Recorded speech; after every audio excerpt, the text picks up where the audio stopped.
Hello వైకిస్, welcome to off road. మనకి 650 CC అనగానే ఫస్ట్ ఆఫ్ ఆల్ గుర్తొచ్చేది ఏంటి? మన ఇండియాలో రాయల్ ఎన్ఫీల్డ్. అదే ట్రయంఫ్ అవి ఫారెన్ కంపెనీస్ ఉన్నాయి, బట్ మన ఇండియాలో అయితే రాయల్ ఎన్ఫీల్డ్. అయితే రాయల్ ఎన్ఫీల్డ్లో 650 సీసీ కొత్త ఏంటి అని మీరు అనుకోవచ్చు, చాలా బళ్ళు ఉన్నాయి. అందులో ఇంకా లేటెస్ట్గా ఇంకొంచెం కొత్త సిరీస్లో ఇంకొక కొత్త బండి ఇచ్చాడు. అదేంటంటే 650 సీసీ క్లాసిక్ అనమాట.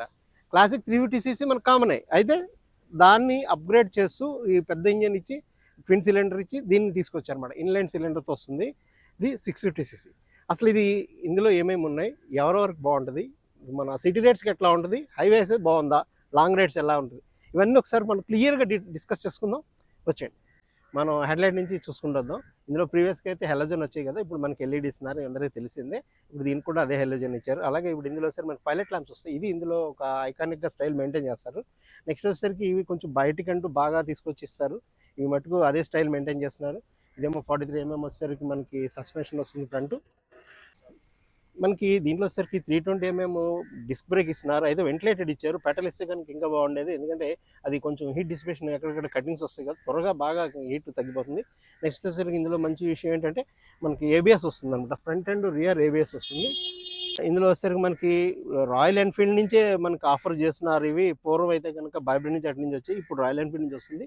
ఇది 2 piston ఫ్లోటింగ్ క్యాలిపర్ అనమాట. ఇది బ్రేకింగ్ అయితే బాగుంది, పికప్ బాగుంది. నెక్స్ట్ వచ్చి ఇందులో ఇంకొక నేను నోటీస్ చేసిన మైనస్ ఏంటంటే, ఇది కాన్ అని చెప్పుకోవచ్చు. ఇప్పుడు మనకి ఎడ్జ్డ్ ఫోక్స్ వస్తున్నాయి కదా, ఎడ్జ్డ్ ఫోక్స్ ఇచ్చుంటే కనుక మనకి ఎక్కడైనా ప్యాచ్ పడినా దాన్ని హ్యాండిల్ చేయడం ఈజీగా ఉంటుంది. ఇది అయితే కనుక ట్యూబ్ టైర్ వస్తుంది. ఇందులో ట్యూబ్ టైర్ రావడం వల్ల ఎక్కువగా ప్యాచ్లు పడే అవకాశం ఉంటుంది. అదే కాక చాలా వెయిట్ కదా, ఈ వెయిట్కి ఈ హీట్కి తొందరగా ప్యాచ్లు పడతా ఉంటాయి. అది కొంచెం ప్రాబ్లం. అది ఎడ్జ్డ్ స్పోక్స్ ఉండే వీల్స్ ఇస్తే దీనికి కూడా మనకి చాలా బాగుండేది. గోవాన్లో ఇచ్చారు, అలాగే హిమాలయన్లో కూడా ఇస్తున్నారు. దీనికి కూడా ఇస్తే కనుక ఇంకా బాగుండేది. అది నాకు మెయిన్ కాన్ అనిపించింది. నెక్స్ట్ వచ్చి ఇందులో 190/90 ఇంచ్ వీల్ వస్తుంది అనమాట ఫ్రంట్ వచ్చేసరికి. ఇందులో వచ్చేసరికి రేడియేటర్ గ్రిల్ అయితే కనుక చాలా చిన్నగా ఇవ్వడం జరిగింది. 650 సీసీకి పైగా ఇంత హీట్ ప్రొడ్యూస్ చేసే ఇంజిన్కి ఇది కరెక్ట్ కాదనిపిస్తుంది నాకైతే. అది కూడా ఆయిల్ కూల్డ్ ఇచ్చారనమాట. ఇంజిన్ ఆయిల్ని లిఫ్ట్ చేసుకుని కూల్ చేసి మళ్ళీ తిరిగి పంప్ చేస్తుంది అనమాట. అట్లా కాకుండా దీనికి లిక్విడ్ ఇచ్చి బయట నుంచి మనకి అది ఇచ్చుంటే కనుక మనం చాలా బాగుండేది. కూల్ ఎండ్ నుంచి మేనేజ్ చేసుకుని అలా ఇచ్చుంటే, కొద్దిగా పెద్ద గ్రిల్స్ ఇచ్చుంటే మన ట్రైంప్లో అట్లా వస్తున్నాయి, అట్లాగా చాలా బాగుండేది అనేది నాకైతే అనిపిస్తుంది. ఇప్పుడు మనకి ఇందులో సమ్మర్లో వచ్చేటికైతే మామూలుగా ఉండదు. ఇది తోలు ఊడిపోద్ది కాళ్ళకి. ఖచ్చితంగా జీన్ ప్యాంటు షూస్ వేసుకొని డ్రైవ్ చేయాలి ఇది ఎట్టి పరిస్థితుల్లో. అదర్వైజ్ మీరు తోళ్ళు ఊడిపోతాయి. ఆ విషయంలో మటుకు చూసుకోండి. ఎందుకంటే చిన్నగా సిటీలో టెస్ట్ రైడ్ చేసినాడు, ఇదొక జస్ట్ 2-3 కిలోమీటర్లు అయితే పర్వాలేదు, ప్రాబ్లం తెలియదు. కొంత దూరం జర్నీ చేసుకొస్తే మటుకు మామూలుగా కూడా దోలు తీరిపోద్ది ఆ విషయంలో. అదైతే మటుకు చాలా కేర్ఫుల్గా చూసుకోండి. ఇంజిన్ స్పెక్స్ చూద్దాం. ఇది 650 సీసీ. ఇది యాక్చువల్గా ఇంజిన్ అయితే టెక్నికల్గా అయితే 647.995 వస్తుంది అనమాట. ఇది సీసీ మనకి. అలాగే 34.6 kWh పవరు, అలానే 52.3 Nm టార్క్ ప్రొడ్యూస్ చేస్తుంది అనమాట. టార్క్ పవర్ అయితే మటుకు నో ఇష్యూ, చాలా బాగుంది. నేనైతే ట్రై చేశాను, చాలా దూరం కొట్టాను, అప్సెక్ ఇచ్చాను, అన్నీ చేశాను, చాలా బాగుంది. నాకైతే హ్యాపీగా ఉందన్నమాట. ఆ విషయంలో అయితే అసలు నో ఇష్యూ, అసలు కంప్లైంట్ లేదు, చిన్నపాటి కంప్లైంట్ లేదు. 650 సీసీ మనకి అదే ఫారిన్ కంపెనీస్లో అయితే 12 లక్షలు 15 లక్షలు అలా పెట్టాల్సి వస్తుంది. మన ఇండియన్ కంపెనీ మనకి చాలా తక్కువ ప్రైస్లో ఇస్తుంది. ఇది ఆల్మోస్ట్ 3 to 4 lakhs మధ్యలో ఉంటుంది. అంటే వేరియంట్స్ ఉంటాయి, వేరియంట్స్ని బట్టి 3 to 4 lakhs మధ్యలో వచ్చేస్తుంది. మనకంటే మన వాళ్ళకి గమనించుకుంటే తెలుస్తుంది ఇది ఎంత మనకి కంపెనీ మనకి ఇక్కడ ఫేవర్ చేస్తుంది అనేది. ఈ విషయంలో ప్రైసింగ్లో చాలా బాగుంది. మనకి ఇందులో వచ్చేసరికి ఫార్వర్డ్ యాంగిల్ ఇచ్చారన్నమాట, ఫుట్ ప్యాక్స్ మనకి. అలాగే బ్రేక్ కూడా బాగుంది. కూర్చొని డ్రైవింగ్ చేసేటప్పుడు అయితే కంఫర్టబుల్ మనం డ్రైవింగ్ ఎంజాయ్ చేస్తున్నాము. ఎక్కడ బాడీ కానీ చేతులు కానీ షోల్డర్స్ కానీ ఎక్కడ స్ట్రెయిన్ కావట్లేదు. అందులో చాలా మెయిన్గా చెప్పుకోవాల్సింది, ఎందుకంటే మనం జర్నీ చేయాలంటే లాంగ్ జర్నీ బాడీ స్ట్రెయిన్ అయిపోతే, షోల్డర్ స్ట్రెయిన్ అయిపోతే జర్నీ చేయలేం. అట్లా కాకుండా డ్రైవింగ్ డైనమిక్స్ మనకి చాలా పర్ఫెక్ట్గా వచ్చినాయి దీనికి. అందువల్ల ఆ సిట్టింగ్ పోస్చర్ అయితే కరెక్ట్గా బాగుంది. ఆ విషయంలో అయితే మటుకు నేనైతే 100కి 100+ ఇస్తాను మార్క్స్. నెక్స్ట్ వచ్చి ఇందులో మనకి బ్యాక్ సీట్ వచ్చి వీళ్ళు దీనికి ఒక సపరేట్గా, ప్రీవియస్గా అయితే బండి బాడీలో తీసుకొచ్చేవారు, ఇప్పుడు దీనికి ఏం చేస్తారంటే సపరేట్గా తీసుకొచ్చి గ్రిల్ అది యాడ్ చేశారనమాట. అంటే మనం ఈ సీట్ ఉంచుకోవచ్చు, లేదా బాబర్ స్టైల్లో ఈ సీటు ఈ గ్రిల్ తీసేసి మనం తొక్కుకోవచ్చు. అది ఎవరిష్టం వాళ్ళదనుకోండి. నాకైతే కనుక ఇలాగే నచ్చింది. నెక్స్ట్ వచ్చేసరికి హ్యాండిల్స్ ఒకటి చాలా బాగున్నాయి, హెవీగా. మనం దీన్ని స్టాండ్ చేయాలన్నా, బండి మనం స్టాండ్ తీయాలన్నా కూడా ఇవి చాలా హెల్ప్ అవుతుంది. ఎందుకంటే 300 kg బరువు అంటే మాటలు కాదు కదా. నెక్స్ట్ వచ్చి మనం రియర్కి వచ్చేస్తే నాకు ఇక్కడ ఇంకొక కాన్ కనిపించింది ఏంటంటే, ఇది సస్పెన్షన్ విషయంలో నాకు నచ్చలేదు. నేను ఇలా అంటున్నానని మీరు ఎవరు ఏమనుకోవద్దు. ఎందుకంటే మనకి జీటీలో కానీ ఇంటర్సెప్టర్లో కానీ మనకి ఇక్కడ వచ్చేసరికి నైట్రాక్ సస్పెన్షన్ వస్తుందన్నమాట. అది గాస్ చార్జ్డ్ అనమాట. దానివల్ల ఏమైందంటే బ్రహ్మాండమైన సస్పెన్షన్ యాక్షన్ చూస్తాం మనం, మెత్తగా ఉంటుందన్నమాట. హైవేలో కానీ సిటీలో కానీ స్పీడ్ బ్రేకర్లు ఉన్న ఎక్కడైనా చూడ మంచి దానికి వెయిట్కి తగ్గట్టుగా చాలా బాగా మనకి సస్పెన్షన్ యాక్షన్ బాగుంటుంది. బట్ ఇందులో వచ్చేసరికి ఇది హార్డర్ సైడ్ ఉంది. హార్డర్ సైడ్ ఉంటుందంటే ఉంటుంది ఇది, ఎందుకంటే జస్ట్ మోనో ఇది, అంత పెద్ద సాటిస్ఫాక్షన్ లేదు నాకు ఇక్కడ. నెక్స్ట్ వచ్చి ఇందులో మనకి రియర్ అయితే కనుక 300 mm ఇది డిస్క్ వెంటిలేటెడ్ డిస్క్ బ్రేక్ ఇచ్చారు. ఇది వచ్చేసరికి ఇది కూడా పెట్టలేవలేదు. ఇక్కడ కూడా రాయల్ ఎన్ఫీల్డ్ నుంచి ఆఫర్ చేస్తున్నారు అనమాట. ఇది కూడా ట్విన్ పిస్టన్ వస్తుంది అనమాట ఫ్లోటింగ్ క్యాలిపర్తో. సైలెన్సర్స్ అయితే కనుక కొంచెం అప్రైట్ పొజిషన్ ఇచ్చారు. ఎక్కడైనా మనం టర్నింగ్స్ తిరిగినప్పుడు చేసినప్పుడు కూడా అది మనకి ఎక్కడ కింద తగులుతుందనే భయం లేదు. ప్రీవియస్గా బాధపడలేదు, కొంచెం అక్కడక్కడ తగిలేయి. ఇదైతే ఆ యాంగిల్ బాగుంది. నెక్స్ట్ వచ్చి మనం రియర్ సెక్షన్కి వద్దాం. ఇందులో వచ్చేసరికి రియర్ ఫెండర్కి వెనకాల ఏదైతే ఉందో ఈ మడ్గాడికి సపోర్ట్ అయితే ఇచ్చారు. ఇది రాడు చాలా బాగుంది, మంచిగా పట్టుంది, ఎక్కడ షేక్ అది లేకుండా. అలాగే ఇది వచ్చేసరికి ఇదంతా కూడా మెటలే ఇస్తున్నారు, ఇది స్టీల్ వస్తుంది. నెక్స్ట్ వచ్చి నెంబర్ ప్లేట్ లొకేషన్, లైట్, అలాగే డేంజర్ లైట్, ఇవన్నీ కూడా సేమ్ కామన్గానే ఉన్నాయి. ఇందులో కొత్తదనం ఏం కనిపించలేదు. కాకపోతే ఇది బాగానే సింక్ అయినాయి అని చెప్తాను నేనైతే. ఇది ఈ బండికి ఇంత హెవీ బండి బాగా సింక్ అయినాయి ఆ విషయంలో. మనకి రియర్ వచ్చేసరికి శారీ గార్డ్ అయితే చాలా మంచి హెవీ క్వాలిటీ ఇచ్చారు, ఎక్కడ గ్యాప్స్ అవి కూడా లేవు, బాగుంది ఆ విషయంలో అయితే, మంచిగా ఉంది. నెక్స్ట్ వచ్చేసరికి వీళ్ళు ఈ ఓపెన్ చైన్స్కి పైన ఇచ్చిన కవర్ అయితే మటుకు చాలా చిన్నగా ఉంది, అది కూడా పెద్దగా లేదు, నారోగా ఉంది. అది ఎందుకు ఇచ్చారేమో నాకు తెలియదు చెప్పాలంటే. చైన్ అయితే ఓపెన్ చైన్ సిస్టమ్ ఇచ్చారు. దీనివల్ల కొన్ని అడ్వాంటేజెస్ ఉన్నాయి, అలాగే కొన్ని డిసడ్వాంటేజెస్ ఉన్నాయి. ఎందుకంటే దీంతో మనం రెగ్యులర్గా చైన్ అయితే మెయింటైన్ చేయలేదనుకోండి, తొందరగా చైన్ స్ప్రాకెట్స్ పోతాయి. ఇక్కడ ఒక స్ప్రాకెట్ ఉంటే చిన్నది, వెనకాల ఉంటే పెద్ద స్ప్రాకెట్, పెద్దపల్లి చక్రం అంటారు, అది ఈ చైను తొందరగా పోతాయి. ఒకసారి రీప్లేస్ చేయాలంటే దగ్గర దగ్గర 4 to 5K వరకు అవుతుందని విన్నాను నేను. అది కొంచెం ప్రాబ్లం అది. నెక్స్ట్ వచ్చేసరికి మనం ఇందులో ఒక మెయిన్ ఇందులో వచ్చిన గుడ్ థింగ్ ఏంటంటే మెయిన్ స్టాండ్ ఇందులో కంటిన్యూ చేస్తున్నారు అనమాట. మనం చైన్ మెయింటైన్ చేయడానికి కానీ, వెనకాల చైన్ మన వీల్ ఓపెన్ చేసి టైర్లు గట్రా ఏమైనా చేంజ్ చేయాలన్నా కూడా చాలా బాగుంటుంది. ఇది మటుకు చాలా మంచి విషయం. నెక్స్ట్ వచ్చేసరికి స్టాండ్ అయితే చాలా హెవీగా క్వాలిటీగా భలే ఉంది. నెక్స్ట్ వచ్చి ఇందులో 6 gear గేర్స్ వస్తుందన్నమాట. 6 speed గేర్ బాక్స్ వస్తుంది మనకి ఇందులో. ఇది కూడా లివర్ అయితే బాగానే ఉంది, సింగిల్ లివర్ ఇచ్చారన్నమాట. ఫ్రంట్కి మన కిందకి పైకి లేపుకుని ఎలాగ అదే.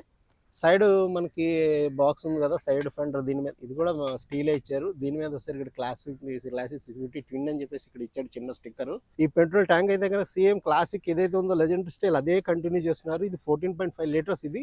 అలాగే రాయల్ ఎన్ఫీల్డ్ అని చెప్పేసి ఇది కొంచెం ప్రీమియంగా ఇచ్చారన్నమాట. ఇది స్టిక్కర్ చెప్పాలంటే చాలా క్వాలిటీగా ఉంది. ఇది ఎట్లా ఇచ్చారని నాకు ఐడియా లేదు, స్టిక్కర్ లాగా ఉంది, బయట నుంచి అయితే అంటించింది కాదు.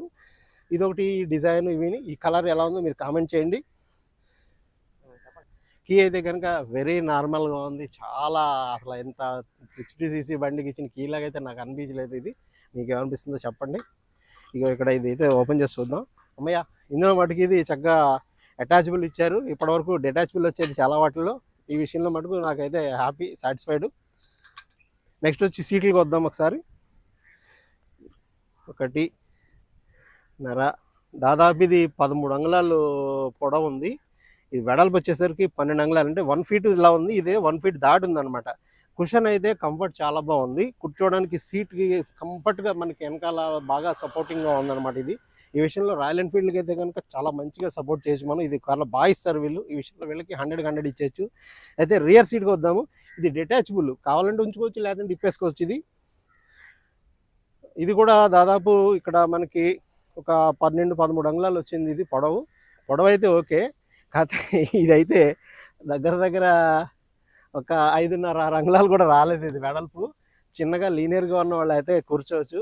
అయితే కొంచెం ఎవరైనా కొంచెం వెయిట్ ఉండి కాస్త ఒళ్ళు ఉన్న వాళ్ళు అయితే ఇది ప్రాబ్లమే కూర్చోవడం వెనకాల. ఫ్యామిలీకి అయితే మరీ ప్రాబ్లం, ఎందుకంటే వాళ్ళు అటు తిరిగి కూర్చోవాలన్నా కష్టం, ఇటు తిరిగి కూర్చోవాలన్నా కష్టం. ఇది ఒకటి మటుకు అంతగా ఇది మన ఫ్యామిలీస్కి వాళ్ళకి సరిపోదు. చిన్నగా లీనియర్గా ఉన్న వాళ్ళకి హ్యాపీ ఓకే. ఇప్పుడు మనం హ్యాండిల్ బార్కి వద్దాము. హ్యాండిల్ అయితే కనుక చాలా వెడల్పుగా ఉంది, మంచిగా ఇచ్చారన్నమాట, చాలా పెద్దది.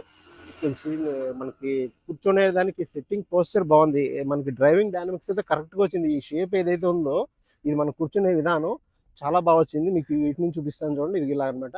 సిట్టింగ్ పోస్చర్ అయితే మనం రిలాక్స్డ్గా కూర్చొని ఎంత జర్నీ చేసినా బాడీ అయితే స్ట్రెయిన్ కావట్లేదు. వైడర్ హ్యాండిల్ బార్ ఇవ్వడం జరిగింది. అలాగే క్రోమ్లో వచ్చింది ఇదంతా. ఇది ఒక మంచిగా క్లాసిక్గా ఏదైతే రాయల్ ఎన్ఫీల్డ్ క్లాసిక్ అని చెప్తున్నా ఆ క్లాసిక్ తగ్గట్టుగా లెజెండరీ స్టైల్ అయితే అలా కంటిన్యూ చేస్తాం. ఇది బాగుంది. నెక్స్ట్ వచ్చేసరికి ఇక్కడ ఏదైతే పట్టుకుందో యాంగిల్ మటుకు మన ఫేస్ చేసి ఇచ్చారనమాట. ఇదివరకైతే ఇలా పైకి నిలబడి ఉండేవి, అలా కాకుండా మన పక్కకి యాంగిల్ ఇచ్చారు. ఇదైతే భలే అనిపించింది, నాకు నచ్చింది. దీంతో పాటు ఇక్కడ మనకి ఏదైతే ఈ స్పీడో కొంచెం ఇవన్నీ ఉన్నాయో ఫ్లాట్కి ఇలా పెట్టి వదిలేసారు వాళ్ళు, అది మనకి ఇట్లా డ్రైవర్కి అనుకూలంగా పైకి లేపుంటే కనుక ఇంకా బాగుండేది. ఎందుకంటే కొంచెం అన్ని టైంలో అది కూడా ఫ్యూయల్ తెలియట్లేదు, స్పీడ్ ఎంత వెళ్తున్నామో తెలియట్లేదు, ఏం కనిపించట్లేదు కొంచెం. అదైతే నేను కొంచెం చిన్నగా ఇప్పుడే ఇబ్బంది ఫేస్ చేశాను నేను. ఇక్కడ నెక్స్ట్ వచ్చి మనకి స్విచ్ గేర్ అయితే కనుక చాలా క్వాలిటీగా ఉంది, ప్రీవియస్గా ఉన్నట్టుగా కాకుండా ఇంకా బాగుందన్నమాట. ఇది మనకి ఇందులో హై బీమ్, లో బీమ్ అన్ని ఇందులోనే ఇచ్చేస్తున్నారు. హై బీమ్, లో బీమ్ అన్ని ఇందులో ఇచ్చేస్తున్నారు. మనకి వచ్చేసరికి ఇక్కడ ఇండికేషన్ కానీ, హార్న్ కానీ, హార్న్ ఒకటి ఇందులో చెప్పడం మర్చిపోయాను, చిన్నగా ఉంది హార్న్, పెద్ద సౌండ్ రావట్లా. హార్న్ సౌండ్ అయితే అంత అనిపించలే నాకు. నెక్స్ట్ వచ్చి మనకి ఇందులో ఇక్కడ టైప్ సి ఛార్జింగ్ పోర్ట్ ఇస్తున్నారు. ఇక్కడ ఇందులో మనకి కరెక్ట్గా క్లచ్ లివర్ కింద వస్తుంది అనమాట. ఇది టైప్ సి ఇచ్చారు, ఇది ఒకటి మంచిది. అలాగే బ్రేక్ లివర్ కానీ, మన క్లచ్ లివర్ కానీ ఇవన్నీ కూడా మనకి అడ్జస్టబుల్ ఇస్తున్నారు అనమాట, అందులో నుంచే బాగుంది.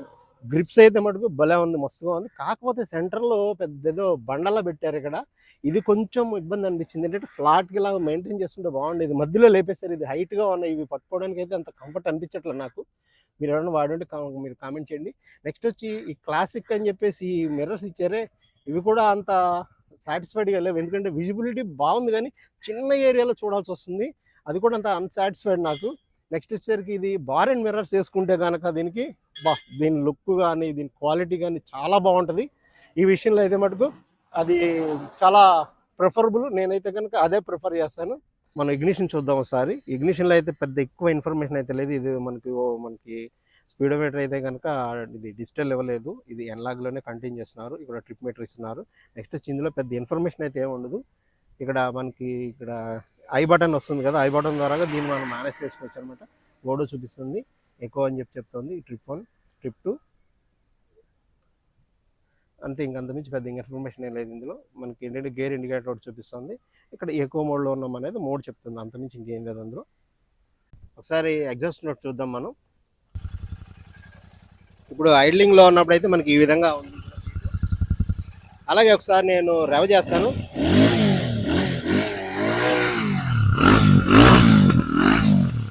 మనకి రెవ్ చేసినప్పుడు అయితే మనకి ఆ విధంగా ఉంది. ఇది దీనికి సంబంధించిన కంప్లీట్ ఇన్ఫర్మేషన్ అయితే ఇచ్చానని అనుకుంటున్నాను.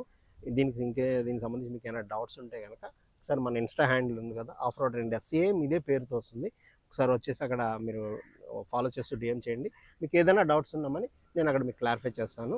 ఇక్కడ వరకు మీరు వచ్చారంటేనే వీడియో నచ్చి ఉంటుంది, ఖచ్చితంగా నచ్చితేనే మరి ఇక్కడ వరకు రాగలుగుతాం కదా. సో మీరు నచ్చింది కాబట్టి మీరు వీడియో లైక్ చేసి అలాగే సబ్స్క్రైబ్ చేయడం మర్చిపోవద్దు, పక్కనే గంట ఉంది, అది కూడా కొట్టేసేయండి. మీకు ఏదైనా డౌట్స్ ఉంటే కనుక కామెంట్లో చెప్పండి. Thank you.